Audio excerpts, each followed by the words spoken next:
Morning mga bossing.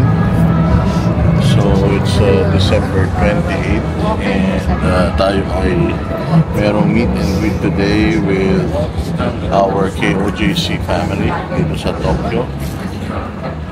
So sa ngayon ay nandito po tayo sa Shinjuku, Kabukicho.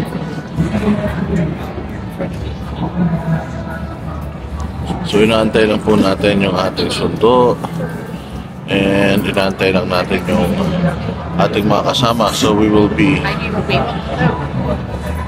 going out today with manat by Coach Oli, Mamoha, and yung mga families na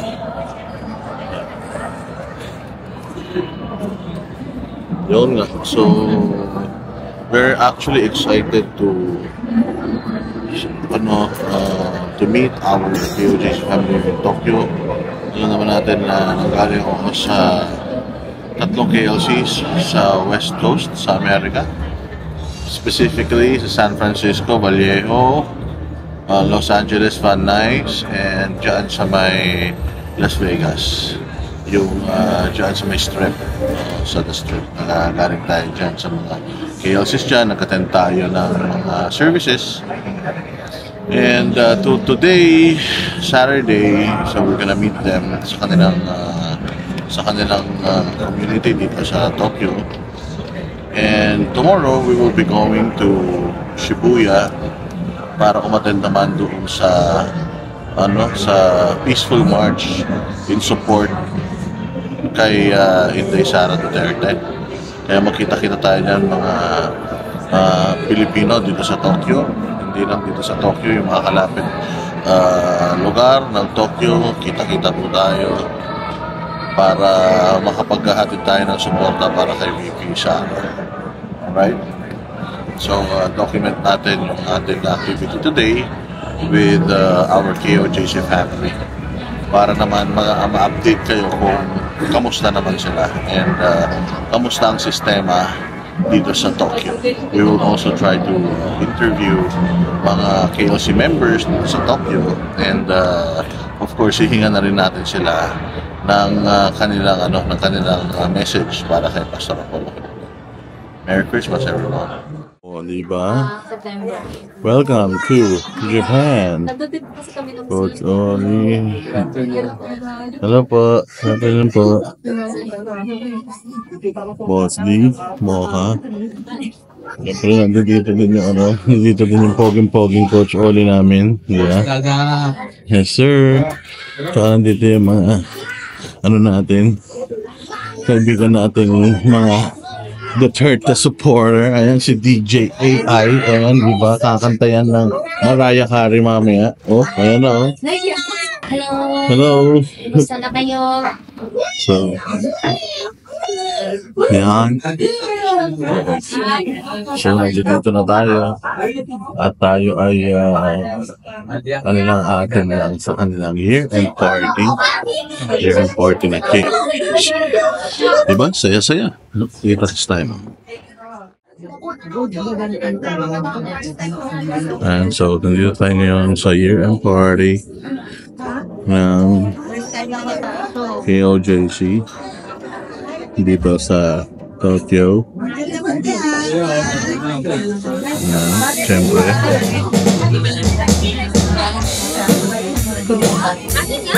para sa Diyos at Pilipinas kong mahal. Hello po. Di ba? Siyempre kala nyo kayo lang dyan sa SMNI ang merong Christmas party. May Christmas party din kami dito, syempre.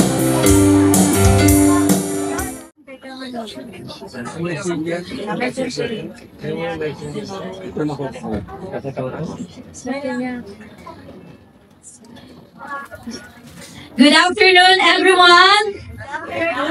Ay, parang hindi pa sila ready mag-start. Ready na ba tayo lahat, mga kapatid? Good afternoon, everyone! Merry Christmas! Happy New Year! Great Father! Masaya ba ang lahat, mga kapatid?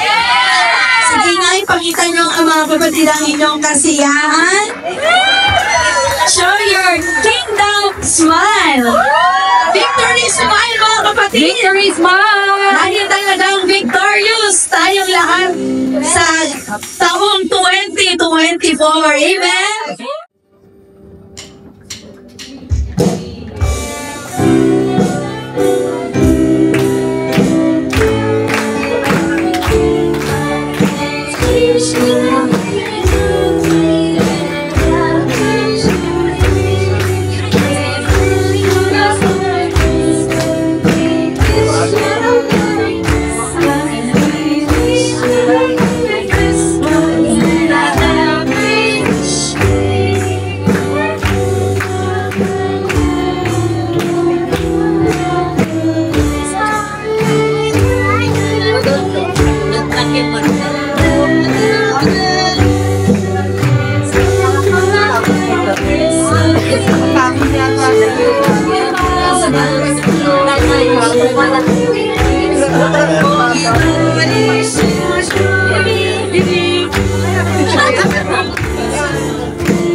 Okay.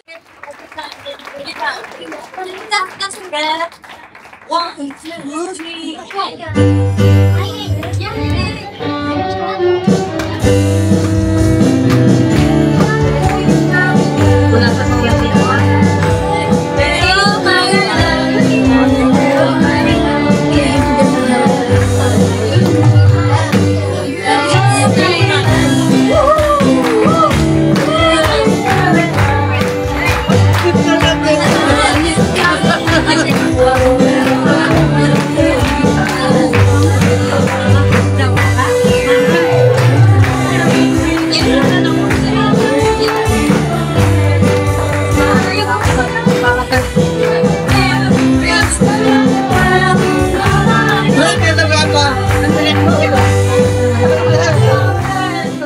all three branches of government, the executive, legislative, and judiciary branches, are meant to provide checks and balances.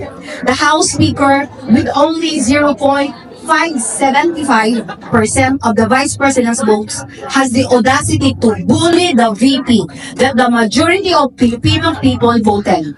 He should resign his post. Civilian authority, tayo, must always be supreme over the military. We demand that public officials serve the people. O sa inyong pagsuporta sa KOJC community sa panahon na kami binagi of crisis. Daghan kaayong salamat. Bisan pa na si Pastor Apollo sa dapit kumusta sa ka-persecution sa mga butang nga wala niya gihimo.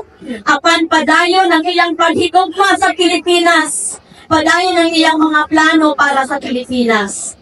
Ug tungod niya na among i-share ta ninyo ang tanang programa ni Pastor Apollo C. Iboloy para sa Pilipinas. Bisan kaniadto pa, si Pastor Apollo advocate na gyud for nation building. Bisan asa siya moadto sa iyang mga programa, wala siya laing ginasumi to build this nation, to support this nation. Wala siya laing ambisyon kundi ma-uplift ang morality ani nga nasod, ma-uplift ang image ani nga nasod, o ma-secure ang future sa Pilipinas. Nagsugod si Pastor Apollo, busa ka local evangelist, diha sa Villamor daw, ani nga syudad. 15 members lang ang kauban ni Pastor Apollo C. Iboloy. Lisod kayo itong panahon, kaya halos wala sila'y makaon. Gani, wanto sila sa palengke, mga reject na lang ilang paliton para naalan sila'y makaon. With just 15 members. But because of his leadership, because of his perseverance, because of the unity ng 15 members. That 15 members grew into an international community with millions of members worldwide. Tanak-tanak tungod sa mission-driven leadership ni Pastor Apollo C. Kibuloy. Contrary sa tanang ginasulti sa uban, about sa remarkable success sa KOJC, nakuno ang KOJC, di ba na yung mga issues na gold excavation, nakatalong daw o bulawan si KOJC, munang lindato o ninahimong successful si KOJC. Or kaya natin yung tawag na tunnel seeking expedition, di ba, nahimo siyang ikatawan gali sa uban tungod sa term na heartbeat expedition. Nangita mo ba sila heartbeat sa agong compound? No? Pero dili na siya. This is to clarify, mga isuon, na this success of Pastor Apollo C. Kibuloy and the KOJC is rooted in integrity, unity, abiding the divine laws, and in the zero corruption principle. No external force, no hidden resources, and no shortcuts that contributed to this achievement. Kini nagpamatuod lamang o mga bunga sa hard work, discipline, and undying faith. Just as Pastor Apollo transformed kanang Tamayong, barren land pa na before. But if you can see Tamayong, the glory mountain and the prayer mountain, kumusta ang success sa Kingdom Nation today, tungod na sa leadership, sa transformative leadership of Pastor Apollo C. Kibuloy. While he was in detention, his platform is a bold blueprint for a brighter, stronger, and more inclusive nation, and it centers on the following pillars. Zero corruption. Imagine a nation na walang corruption, that every single centavo is accounted for. Abundance of resources. We acknowledge that all good things come from you, and we are forever grateful for your unwavering love and care for us. As we prepare to close this year with a spirit of thanksgiving and joy, we also look forward to the blessings and opportunities that the coming year will bring. We pray for an abundance of fruit. Yan ang panatero, walang inuurungan. Pagtama